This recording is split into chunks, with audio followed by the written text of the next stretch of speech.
ফেডারেশনের সঙ্গে আমি নিজে কথা বলেছি। কবাডি ফেডারেশনের লোক পাঠিয়েছে, আসামের যিনি সেক্রেটারি না, উনি কোচ, ওনাকে অবজারভার করে পাঠিয়েছে। কবাডি টিম যাচ্ছে, কিন্তু ঘটনা হচ্ছে আমার যদি একটা ব্যাড প্র্যাকটিস থাকে, আমার চেষ্টা থাকবে বিভিন্নভাবে চুরি করে টিম পাঠানোর ক্ষেত্রে। তো এইগুলোকে সজাগ দৃষ্টি দিয়ে আমরা করছি। থেকে আপনাকে তো হাতে গুনে বলে দিলাম কতগুলি গেম। এই কবাডির কথা বলেছে, কবাডি টিম আমরা পাঠাচ্ছি, মোটামুটি শেষ। এখন আর এক দুইটা ফাঁক করে পাঠিয়ে দেয়।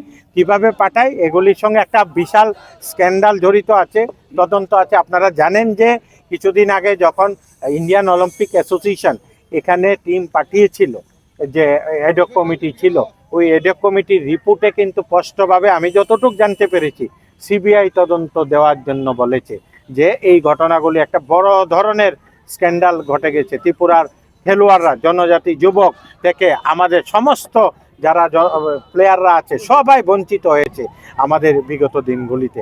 তার জন্য আমরা চেষ্টা করে যাচ্ছি। আগামী দিন আপনারা সবাই আসুন, যারা সবাই মিলে চেষ্টা করি। সাংবাদিক বন্ধুদের বলছি, আপনারা তো অনেক এনে ভালো ভালো প্লেয়ার আছেন, আপনারা ম্যান অফ দ্য ম্যাচ হন, দেখছি আপনারা তো প্লেয়ার, আমাদের পাশে থাকবেন। ধন্যবাদ।